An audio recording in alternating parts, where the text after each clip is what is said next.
Welcome to the Statewide IT Conference 2013. Thanks for joining us here.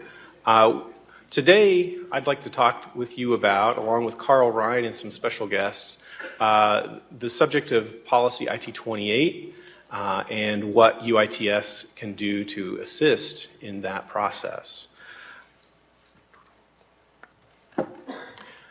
So as kind of an outline for today, we have three subject areas to cover.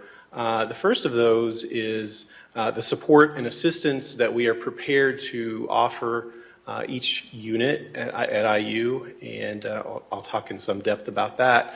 I'm then going to turn it over to Carl Rhine, who's the manager of HelpNet Technology Services, and he'll talk about some of the services that are available there. And then finally, we have some special guests today from around UITS, what I call the service owners, the managers of areas of UITS that are probably most important to you, that represent areas such as II, research storage and research technologies, and a few other areas as well. And that will kind of wrap up our more formal talks, and then of course we'll have time for some questions and answers at the end. Let me begin by talking about what's going on in IT community partnerships and the support and assistance that we are charged with in terms of IT-28. I want to start by introducing a fellow we just hired a couple of weeks ago, Chuck Eskew. There's Chuck there in the second row. Some of you may already know Chuck. He was already at UITS a couple of years ago in the campus networking team, and he left to pursue his master's degree, and now he's back at UITS, and we're really happy to have him on board. He is as one of many in our group and others across UITS that are providing direct support and assistance to units, but particularly within community partnerships, we're looking at some special responsibilities. First of all, I wanted to give you an update on the templates, as they're called, the IT-28 templates. You probably have seen some emails about those. They are in their final form right now, and if you have not already downloaded them, you can do so by visiting iu.box.com/IT-28. That was a real quick update. The next thing I want to talk about in a little bit more detail are the face-to-face meetings that IT Community Partnerships is engaged with. We have committed to visiting every IT unit at IU that will have us by the end of this year, so that we can begin to talk through the different issues and challenges and processes and procedures, the known and the unknown, to make sure that every IT unit at IU feels supported and feels like they have a voice, that they have a mechanism for feedback, and that we are there to listen and to assist in any way possible. And we've already started that process. In fact, we've covered quite a bit of the IUPUI campus already, and we're embarking now on the IU Bloomington campus. We've had a couple of meetings so far. We have more scheduled and more that are being scheduled. Some of you may have seen a message either from myself or from Chuck, and if you haven't yet, you will very soon, to try to schedule those meetings. During those meetings, we will provide some of the updates that you're going to listen to today in this forum. So when we get around to you in the coming weeks, some of this may be old news, but that's okay because obviously not everybody's represented here in this room.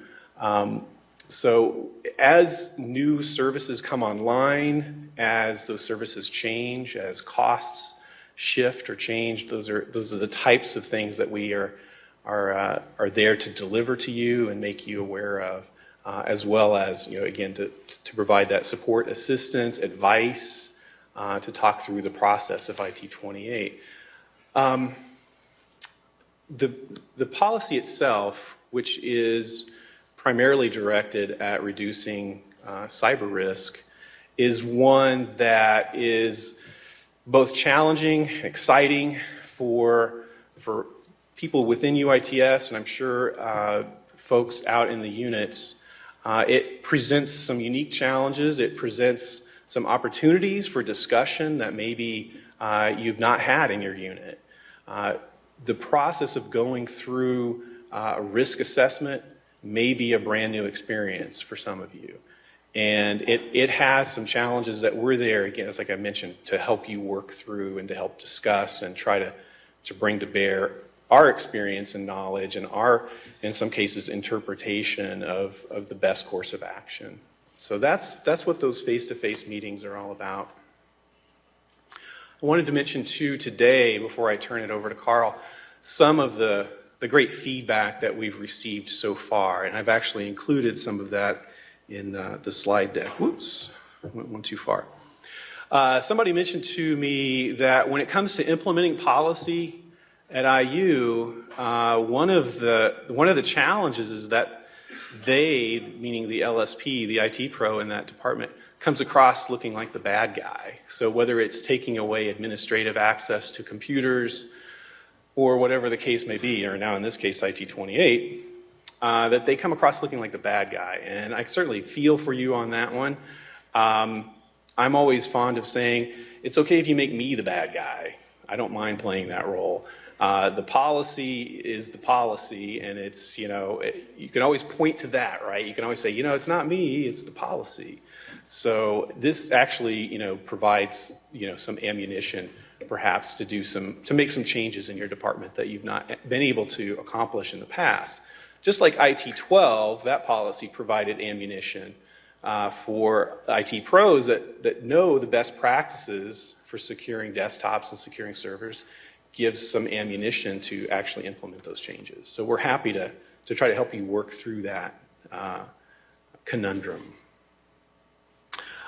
Somebody mentioned, too, there ought to be a way for UITS to give support with uncooperative faculty or staff. And I can't imagine uncooperative faculty or staff when it comes to this policy. But there may be some cases, right? I'm happy to say that if you have instances like that, if there's a particular faculty person that you're concerned about, their lab environment, they're not going to cooperate with you, please let us know and we can work through that issue. We have some of our peers in research technologies that can have discussions with that faculty person. We can try to call in maybe a peer of theirs. If somebody with a PhD needs to go talk to them, we can find the right people to go have those conversations. If you're having difficulty with that, that's part of these face-to-face meetings is uncovering those kinds of issues and challenges and then trying to find a solution for that, because we understand not everybody's going to like this policy. So how does IT-28 comport with institutional review board agreements already in place?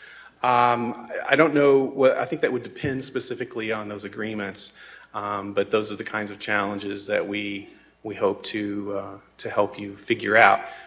I don't imagine that we would want to do anything in terms of IT-28 that would conflict with an IRB agreement. If it comes to an IRB agreement in terms of a data management plan and how that data is going to be secured, we don't want to just throw all that out the window. We'd have to figure that out and perhaps work with the IRB to either come to a new agreement or come to some understanding that we can include in that comprehensive evaluation plan. We would like to see something from UITS on encryption software for servers, encrypting drives, and data at rest.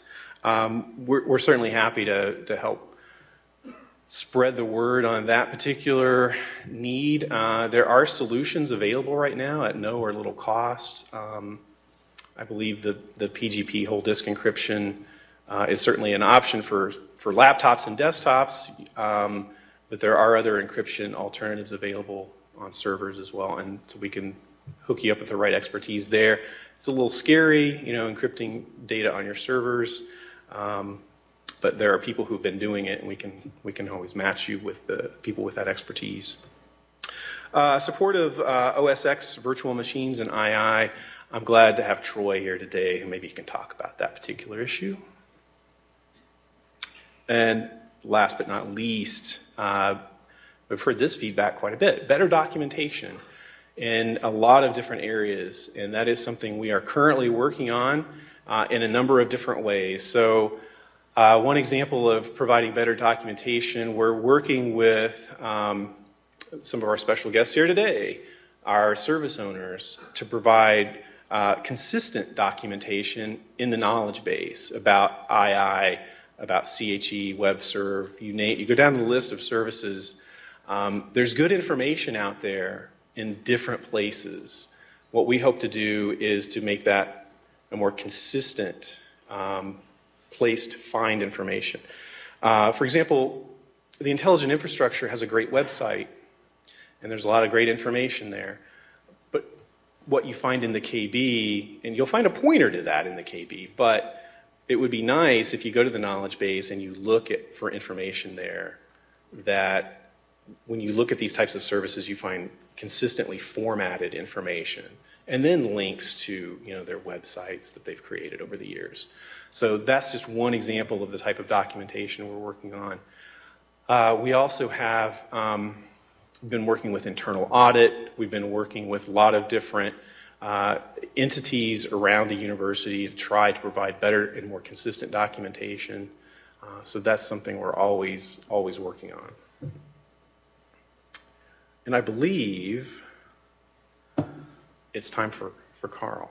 So this is Carl Rhine. He's the manager of HelpNet Technology Services, and he has some interesting news to share with you tonight, or today, I should say. Thanks, Carl. Thanks. I didn't take the clock. Thanks, Todd. Is it working? HelpNet Technology Services. I know some of you have heard of us, and some of you have not heard of some of the information that we provide, some of the services that we provide. And so I want to spend a little bit of time talking about us as it relates to migration services. We are just, it's kind of a broad step back and talk a little bit about HelpNet itself. We have been around for over 20 years, so we're not a new organization. We were originally out of research centers and academic schools. Through a number of different, because of the type of model that we have, a number of different groups that had joined us. We did several years ago join the UITS division. So we are under the UITS support division. However, we have very much faculty and staff support mindset because that's from where we came. That has been our history for the last 20-some years. Because of that, we're put in kind of a unique position. We have as a part, and one of the things that we do, and I'll tell you right off the top, we have 3 teams. We have a desktop support team. That's our client support group. We also have a central systems team, which does servers, firewalling, networking like. And then we've got a web services group that does application development, website management, secure website certificates, that type of thing.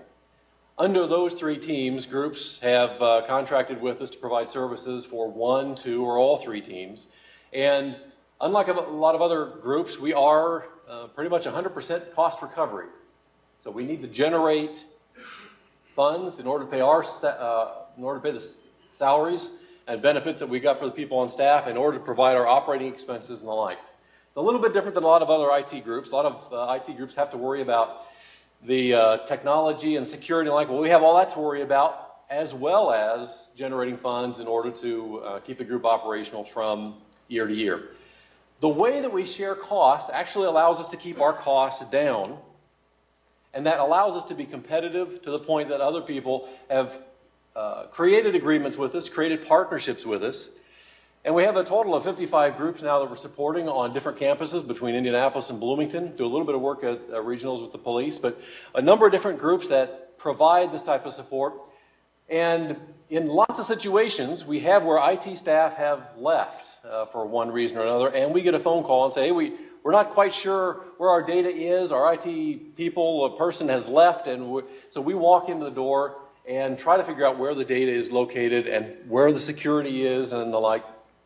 Consequently, every new client group that we bring on board, we do migrations for. So we can do migrations, and that is part of the thing that we do is when we go in and bring over a client group, we actually migrate their system from the infrastructure that it's in into either our system, enterprise systems, depending on where the final resting point might be. So we've got a real experienced staff in doing this. We do it all the time. Our migration process is 150 some plus steps, plus a series of sub-processes that we go in under that. So it's very detailed, well documented. These people know what they're doing. In fact, I would introduce you to a few of them after a bit.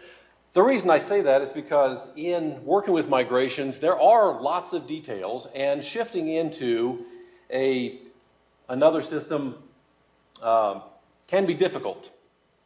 A lot of IT units will have their technology that are in place, but to take that system and migrate it from where it's at to where it might need to be can be significantly challenging.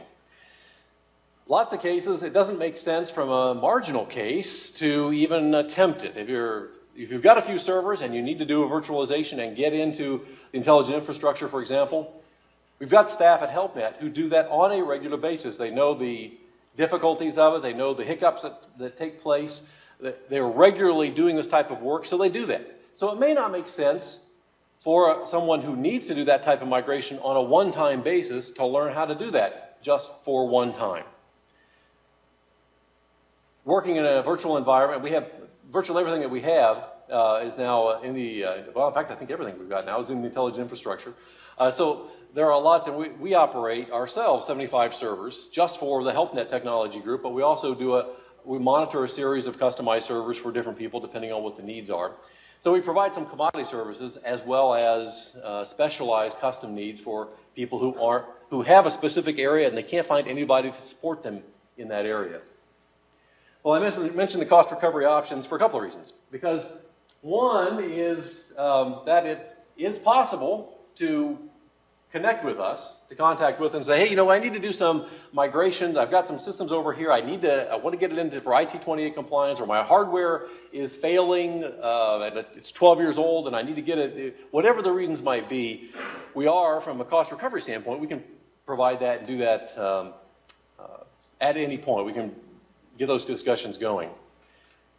However, we also have, and keep in mind that when we charge people for the services that we have, and it is a nonprofit model, so we really just, it's a time and materials type of charge. We don't have a profit at the end of the year. We just charge what it takes in order to get the job done. Well, we also charge UITS. They're not immune because unless I get my staff to volunteer, and I have not been able to successfully do that yet, we have to charge everybody for any type of work that we do. So we also, if there are people within UITS that need to have services from us, then we end up charging them as well. The reason I say that is because the UITS cabinet really wanted to make some services available to the IT community. It made sense since we're doing lots of migrations. We do lots of migrations on a regular monthly, yearly basis. We're very good at it.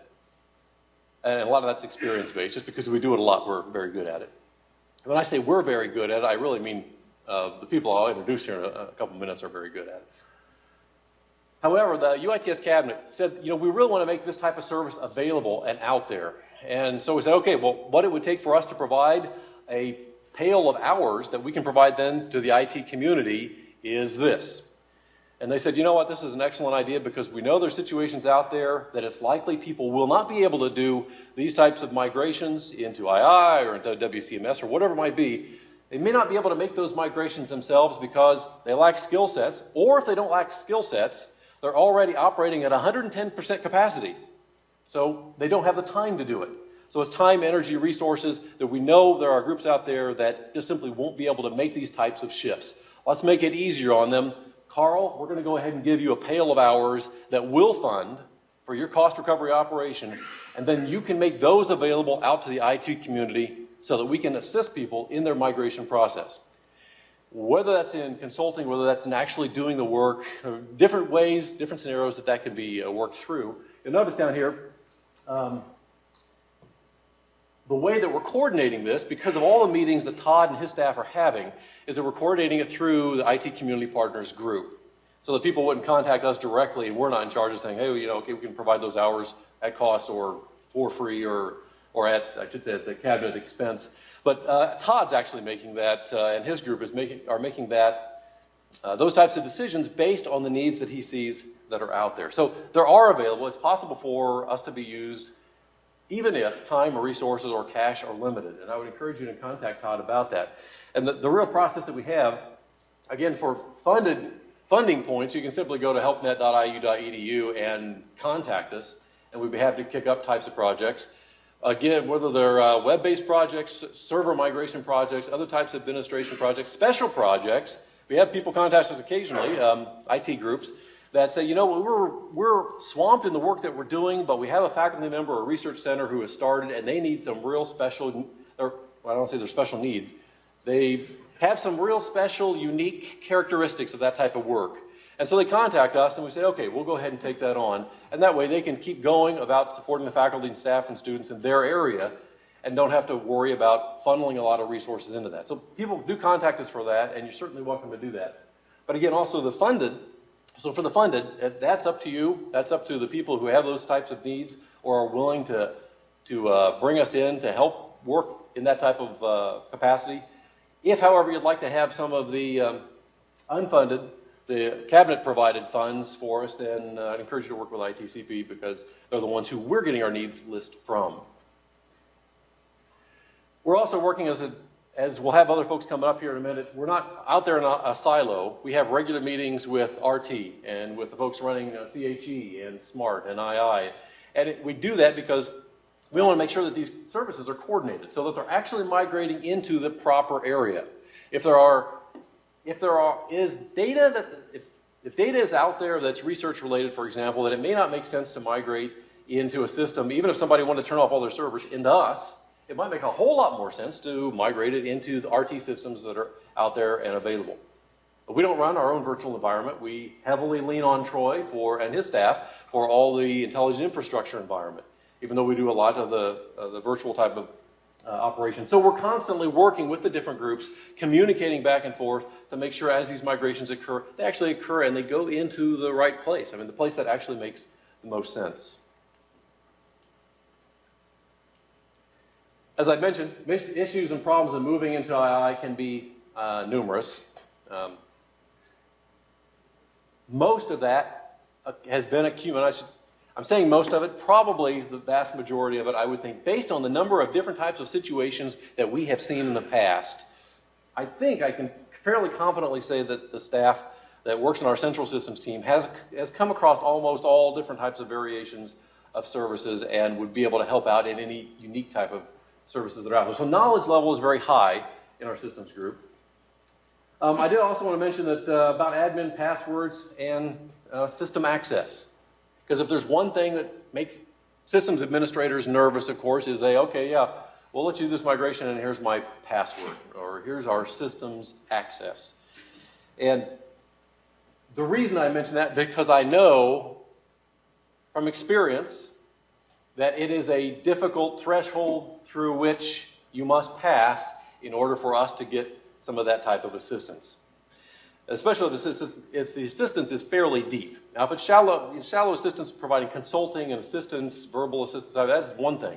But actually handing over your access can be an uncomfortable position.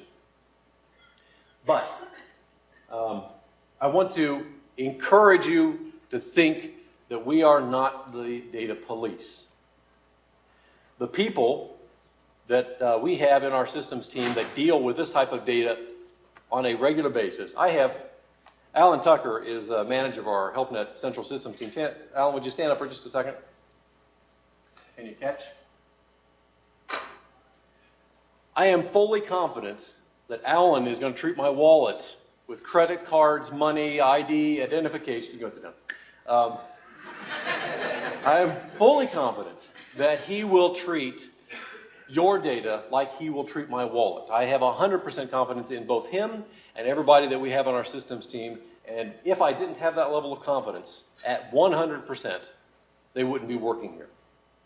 The level of trust that I have in them is not only significant, it is above and beyond the mark of what the job requirement could and should be.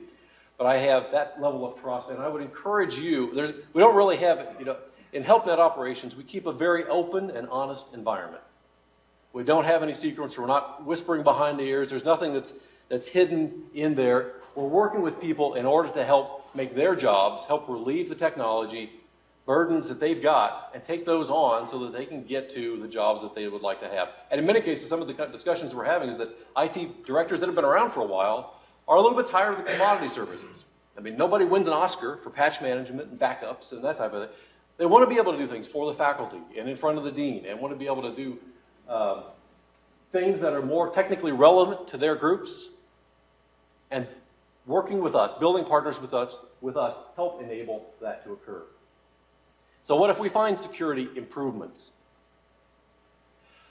Our typical model is that we make those security improvements, we make those recommendations back. We don't run out of the building and start contacting the security office and the policy office and all the different people. We go back to the people who's managing this data and we say, guess what? We find that these security improvements probably ought to be elevated to this area. We found areas that should be tweaked or honed or polished in this.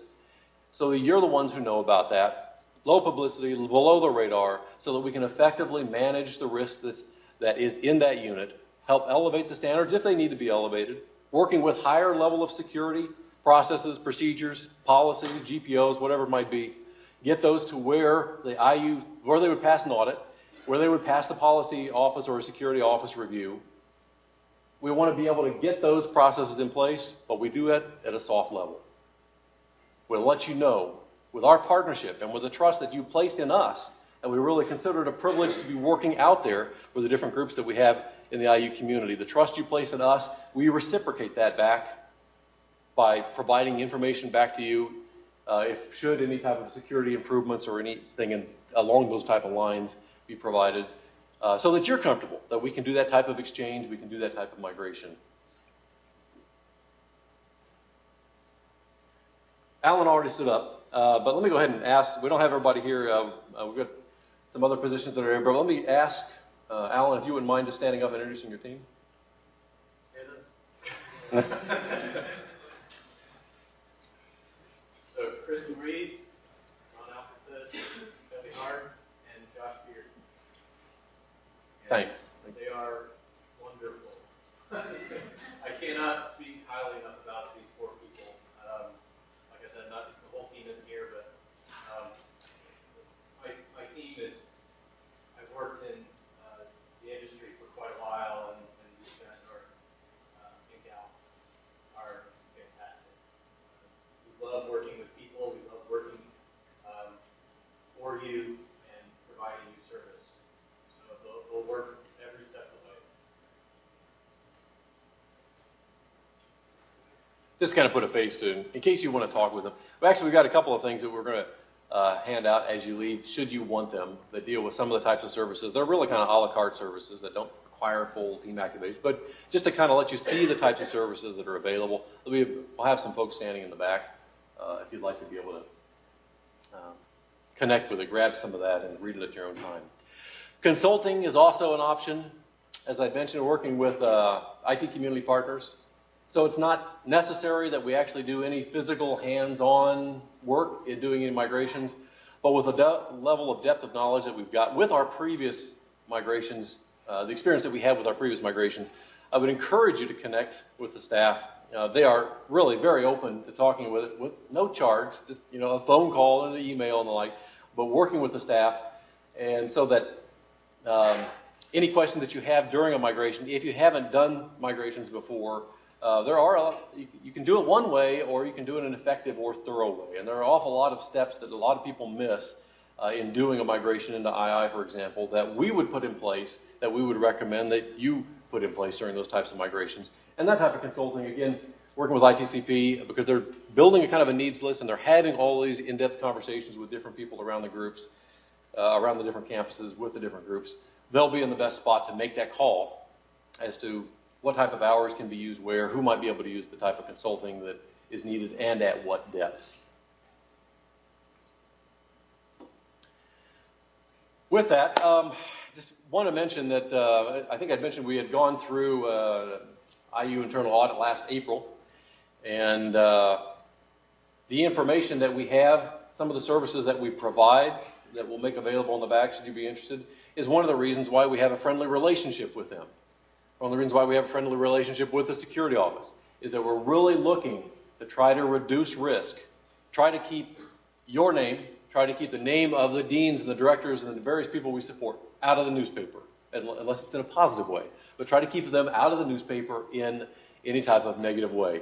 And so the thrust that we really have is to try to make that relationship, build the relationships out in the IT community, offer services where we can offer those, help with migrations where we can be used at various levels, depending on what you need, depending on what ITCP has on that type of list. And we're looking forward to working and having conversations with a lot more people in the future. With that, let me pass it back over to you.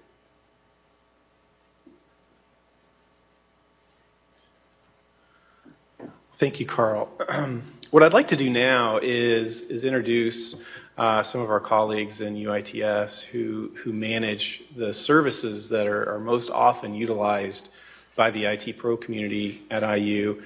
And I'd like to give each of them, at least 4 or 5 minutes to talk about their particular service and any updates that maybe you're not aware of. Maybe an update in terms of cost, in terms of new services, in terms of changes to those services that would be useful to know about. And so I'm going to start off with Craig Spanberg. Craig, you want to step on up here? I hate to put you on the spot. I'm also going to see if this microphone works. You can stand at the podium if you'd like. Sure. All right. I'll stand anchored to the lectern. So my name's Craig Spanberg. I have met with Carl several times, as he mentioned, and we offer hosting services. So pretty much we're your IU web hosting environment, and our Linux environment we right now call WebServe. Many of you probably use it. I won't elaborate too much on that. It's been a service we've offered since the inception of the internet, so probably not much to say about it. I guess maybe I'll mention a couple behind the scene things that go on with WebServe. We actually have a load balancer that spreads the load across 4 web servers, which makes it interesting and allows us to do some things like rate limit when we have large loads going against one site. We can make sure that one site isn't taking the entire web service down. We can rate limit it so that it only uses parts of the load we want it to use. So there's things we're doing behind the scenes to make WebServe a useful, reliable, available service. We have a Windows web hosting environment. We currently call it Consolidated Hosting Environment, and that's for historical reasons. And that's really the target that we're working on right now to expand that service. There is a lot of interest in it. We actually have a new position that we're trying to fill to help maintain that service. Our goal is to have a highly reliable, robust, modern, usable environment for folks like Carl to migrate services to, and to be a very useful service for all of you to use into the future. And then another key service we offer is the Web Content Management System. It's an enterprise system that people can use, and I'm sure several of you use it, to manage your web content. What's nice about this service is you author in one environment, you publish to WebServe or CHE or your server, doesn't really matter, and then the serving server takes all the load. If you compare this to other CMSs like WordPress or Drupal or Joomla, what happens in those environments, that content's managed in a MySQL database or some kind of database, and that database connection can really become a problem when your load gets high. If you got to load a medium volume website, not a problem. But when you get a high volume website, like if someone mentions presidentschallenge.org on The Biggest Loser, and people start coming to our web servers, it can have a dramatic effect on our web servers. So that wouldn't work too well and didn't work too well for a WordPress, or I don't even know what content management system presidentschallenge.org used and uses. But if in fact those were static pages on WebServe, probably would have went a lot smoother. But anyway, we've mitigated that anyway and moved it off to dedicated servers, and the people who own that service have addressed it. But the WCMS is a very valuable service for people to manage their content. It's got workflow. You can give certain people access to manage the content, other people to design the content. It is, it does take some investment to learn it, but it's how we should be doing business this day and age, managing our content properly. We have many other services in our group, whether it's go.iu.edu or search.iu.edu, a lot of side services, the load balancers, so a lot of stuff going on in our group, and I think eventually if you have questions, I guess I'll ask them at some point, but that's what we do, and like I said, as far as IT-28 goes, we're really hoping to expand CHE and be prepared for your needs when you start reporting them to us.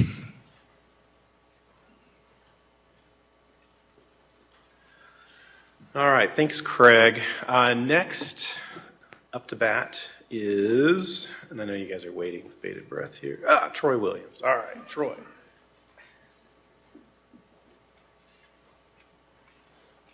Hi, I'm Troy Williams. I'm the manager of the Storage and Virtualization Group. Ironically, that is exactly what we do. We do storage and virtualization, and it's it's a name that's been there for quite some time, but effectively it matches our services very well. When we say virtualization, what does that mean? Effectively, it's virtualized servers. We provide hypervisor. Typically, our base install is VMware.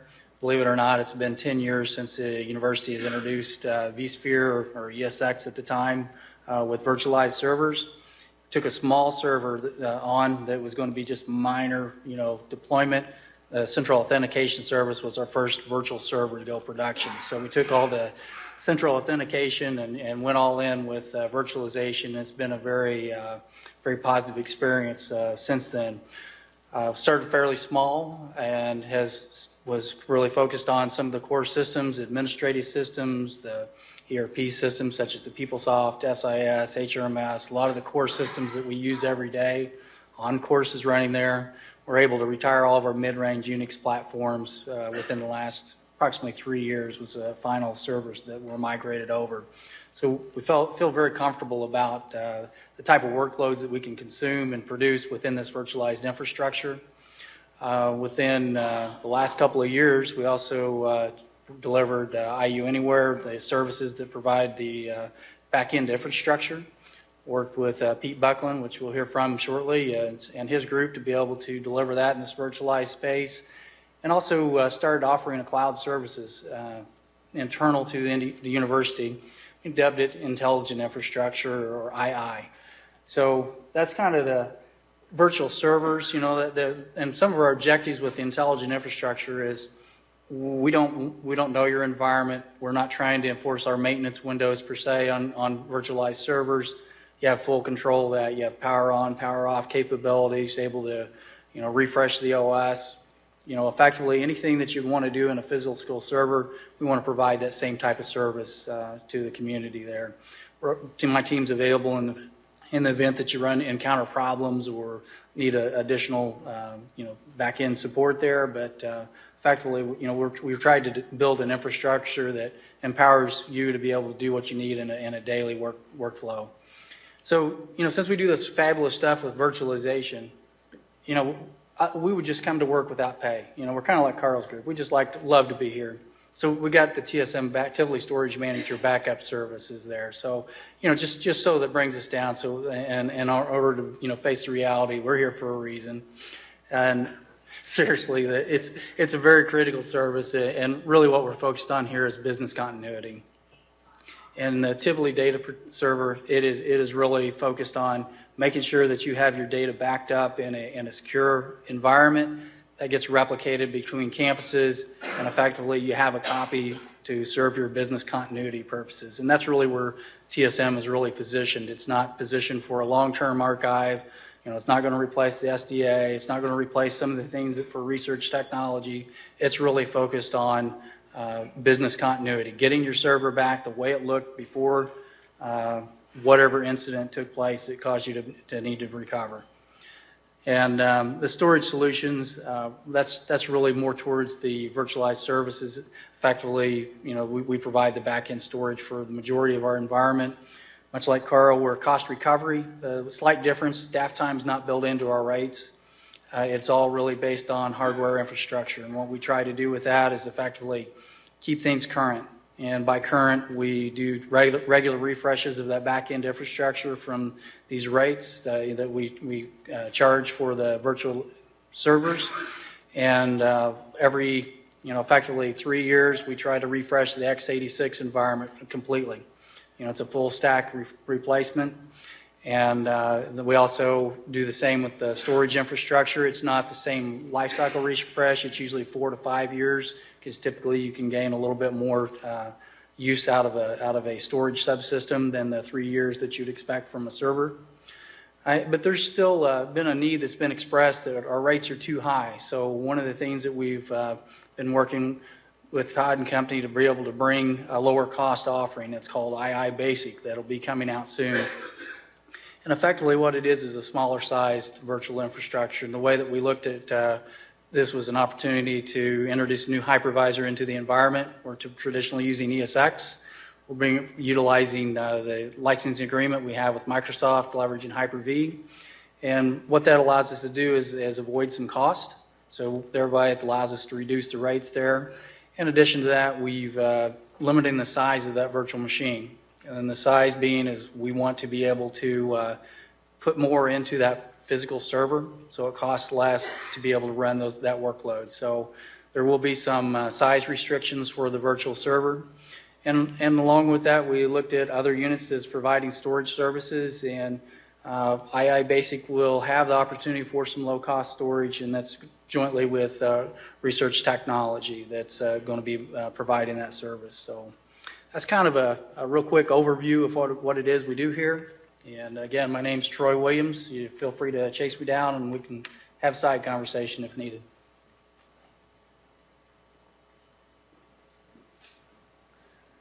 Thanks, Troy. I think next we have Mr. Pete Buckland to talk about some of the new services and leveraged services.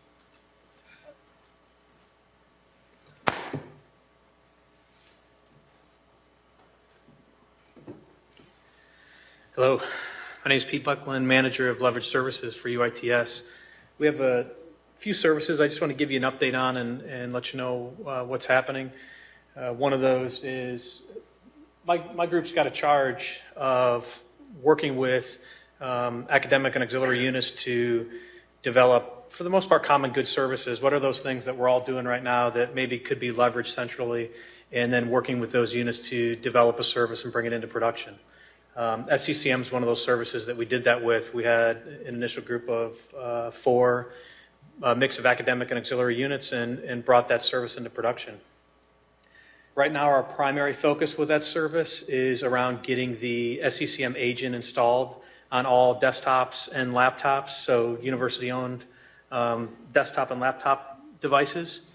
And as many of you know, our contract gets to its end of life in July of this year, in July of 2014, and that's around Shivleak, Norton Antivirus, and Ghost. So if you're using any of those products now, just know, and Todd's group's been doing a good job getting that communication out, but now the clock's ticking, and so if you're going to use those products beyond that point, you can still use those products, it's just that they're no longer going to be centrally funded. And so the replacement product for those is SCCM. And so again, that's our focus right now with that product, is working with units to get that agent out there and get the antivirus replaced and provide inventory and antivirus replacement for people, as well as those groups that want to start getting more involved into the machine management that SCCM provides. We're also working with groups to do that as well. To give you an idea of what's happening in as far as how busy we are with that work, right now we're working with 19 different groups and 22,000 different machines that are coming into the environment. So if you haven't contacted us and you want some help or you want to get kind of in that queue, make sure you talk to us sooner than later, because it's not something that you can come talk to us tomorrow and next month we can start taking action. We've got quite a list of people in that service. Casper is another service that we have, and I would equate it to SCCM, except on the Mac side. So if you want to have a solution to manage your Macs, we're currently running Casper. We're running a version that doesn't provide role-based administration, which just made it very difficult for us to roll that product out. The current version does provide role-based administration, and so we're working. It's several months behind SCCM and where it's at, but we are working to roll that product out in the same way as SCCM for the management of Mac devices as well. So there'll be more to come on that in the next couple of months here. Another really big topic for people is mobile device management. So what we're doing in this realm right now, we're working on putting an RFP together and to get a lot of involvement from the IT community. But that process is probably a 10 to 14 month process before we would have an enterprise contract in place for mobile device management. So what we're looking to do in the near term for the next 8 to 12 months is identify a mobile device management platform that'll work for us right now. We can bring that up centrally, but it'll be a chargeback service. So you'll have to pay some minimal fee per year per device that you want to have managed in that service. So if you're interested in that, please let us know. We're looking to have that up in place in production by January 1st. And the last thing I want to talk about was IU Print, which predominantly has been a student-focused printing print service that we've had. We have rolled that out now in the process of the focus right now is rolling that out to all campuses across Indiana University. We've just brought up a test instance for mobile print on the southern regional campuses. That in the next month or so, that'll be rolled into production, and then we'll roll that out to the other campuses after that. We also just implemented Swipe and Go on the Bloomington campus. So it was the last campus that hadn't had that product in place. That's now in place, and it's just a matter of changing those out. So those of you that are print partners, we do have that technology. It's in place. It is in production, and we just need to get with you to get those print release stations changed out. And then the other thing around print, we are moving now that print service into academic units and departments. We've identified a few academic units that we want to work with and do some analytics. And so we're going to do some cost and user analysis and be able to provide you, a very detailed cost reduction proposal that you can initiate we'll make some recommendations, and then you'll be able, through some of those recommendations, to reduce the cost of printing within your units. What we're seeing right now in the early stages is opportunity to reduce printing within your units by roughly somewhere between 20 to 40%. So if that's something that you're really interested in, please let us know as well. Thank you.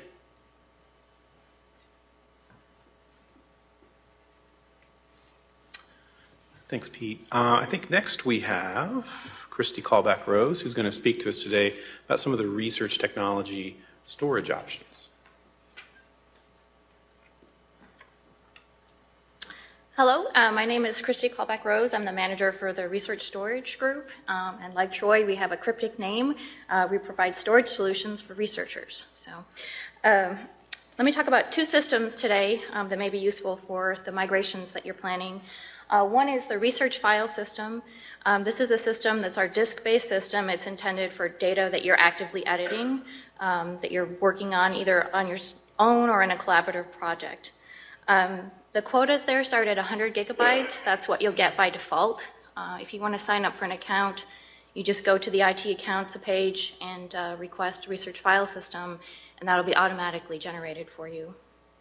What the project spaces are intended for is when you have data or work that you want to share with other researchers at the university, And so you can grant permissions to, for example, your graduate students to have read-write access to something. Maybe your undergraduates you're less sure about, you want to give them read-only access to your data. You can set up those kind of authorization structures. This is storage that can be accessed in ways that many of you are used to. We certainly have a web interface. It's fairly simple. SFTP, those would be the sort of lesser used ways of accessing it.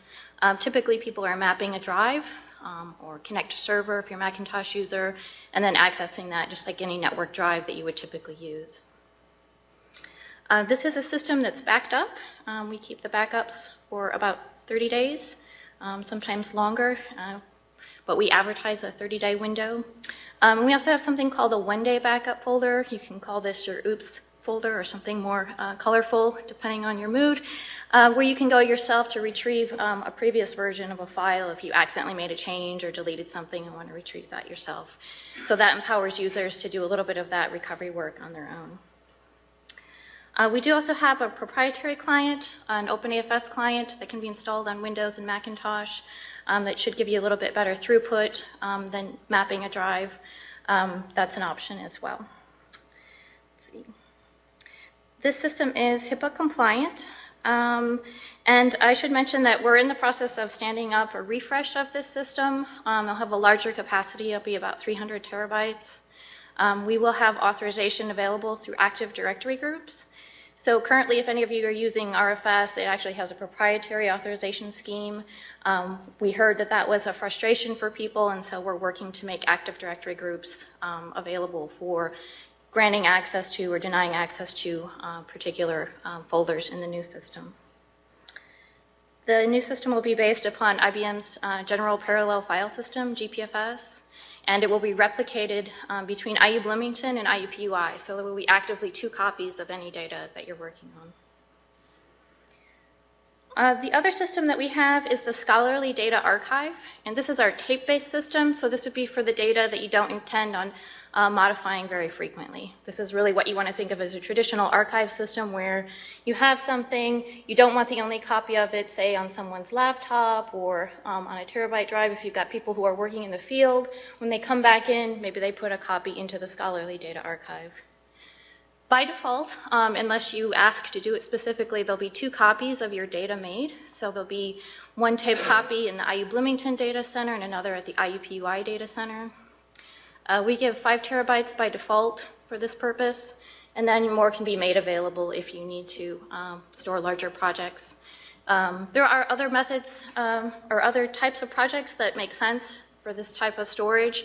For example, the state's GIS data, some of that is stored in the Scholarly Data Archive and then accessed through a web front end.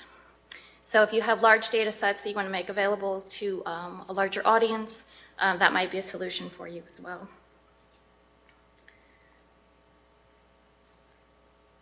The other thing I should mention is that there's lots of ways to access this, is again via the web. You can also map a drive, although if you're going to be moving a lot of data, we really recommend that you use the proprietary tools for this system, which are called HSI and HTAR, and so those would be the faster way to get data in. If you just have a little bit of data, you can just drag and drop with a map drive like you would with any other network drive. It really is better to put larger files into this. This is a tape system after all, so it doesn't like lots of small files. You can use any archive tool of your choice. If you're a Linux user, you may want to use tar. If you're a Windows user, you may want to use WinZip or something like that. This system is also HIPAA aligned, and I should say that, you know, if you're interested in either one of these, we're happy to come to your department, talk to you about not only these storage systems and how they might fit into your workflow, but also any of the other research technology systems and services that we have available. We've got some training materials left over from the workshops that we did on RFS and SDA available on the piano, if you'd like to get a copy of those, and also just a general binder on research technologies. You can always email us at researchtech@iu.edu, and we'll be happy to start a dialogue with you via email or coming on site.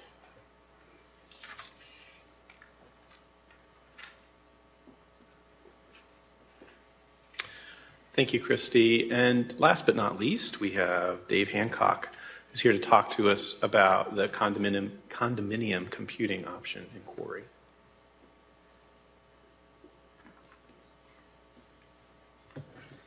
So I'm David Hancock. I'm the manager of the High Performance Systems Group in Research Technologies, formerly known as Research and Technical Services, but we're no longer RATs. We're converted these days. We manage a few different services and systems. I wanted to talk about our condominium service a little bit because that's kind of focused on the IT-28 need, but we run a number of research systems, the research computational infrastructure, like if you've heard anything about Big Red or Big Red 2 or Quarry. We also have a research database system as well as a gateway hosting environment. Our mission is both internal to IU, and we also partner on a number of grant projects. So if you do have grants that you're working on and need system support, research support, we provide that, and most of our services are provided at no charge. You have that level of access. We want computational resources to be there for researchers. But on Quarry itself, there's been a need for researchers that may have their own systems and departments and under the desk, whatever, for smaller scale, high throughput type research, or even smaller clusters. And what we've provided with Quarry is essentially a separate condominium type model where you can buy into a central cluster. We'll manage that. We don't charge you for any of the management. And we even subsidize the cost of the hardware itself to help encourage folks to have systems in the data center for their research computation.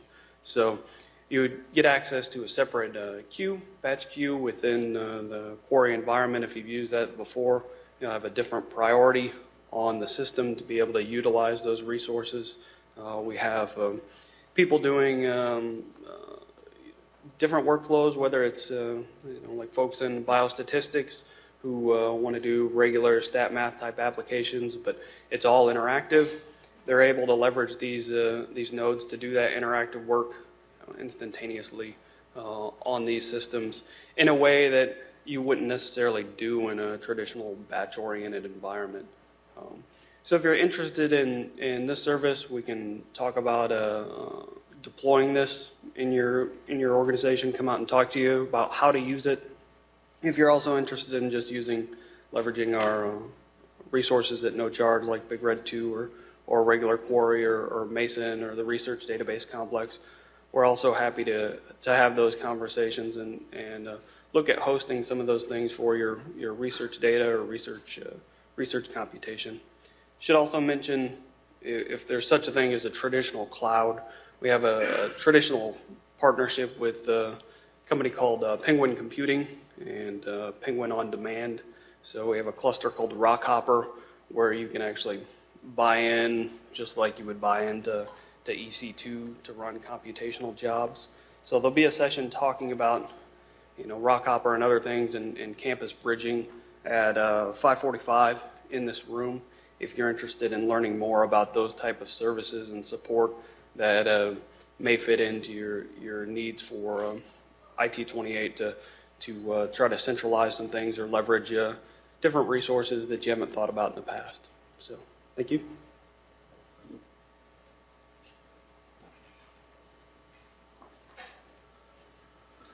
Okay, well, my apologies that we don't have a whole lot of time for questions. We do have, I think, time for one or two questions.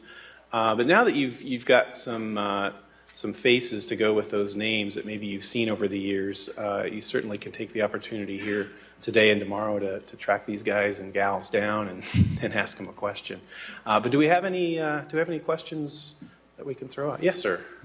The consulting that Carl mentioned. Mm-hmm. Can some of that information be distilled in documentation that LSPs can consume without, assuming they're like 90% of the way there? Right. Yeah, the question is, can some of the documentation or some of the processes that HelpNet has created in terms of migration, can that be made available? Carl, I'll pass that to you. I would imagine we can, if you have a checklist or something, we can. Yeah, the The advantage, the processes that we have in place are in our vernacular and what we use in our offices, and to distribute that. We can distribute the general process that we use. Some of the actual specifics that we have that refer to other operations that we have internally might be more helpful to have verbal discussion with you about things to be aware of as we go through, in addition to that type of checklist. But yeah, I don't see any reason why we couldn't provide that. Okay. Yeah. That's part of that better documentation feedback that we've received. We'll make all of that available. In fact, it reminds me that I need to pull together a group of folks to think through how best to provide that documentation. Because there is actually a lot of documentation out there right now. It's just in a lot of different places, and that's something we need to work on. So, any other questions? I wanted to mention that we have some materials up here in the front of the room to hand out that are specific to IT-28 that discuss some of the services that were discussed here today, but also some of the ones that were not represented here today. So we're happy to share that information with you if you're interested. If you're familiar with the support mechanisms for these particular services that were talked about today, then I would encourage you to continue to use those support mechanisms. The way you contact the II team to request a virtual machine, for example. But if you're never sure, if there's ever a time when you're not sure how to get support or where to go, you can always contact IT Community Partnerships. That's part of our job, is to make those connections for you when you're not sure who to call. And you can contact any of us directly. If you know me or Bob Flynn or Michelle or Chuck or anybody directly, you can always contact us. Or we do have a generic email address that is talk2UITS, and that's 2 with the number 2.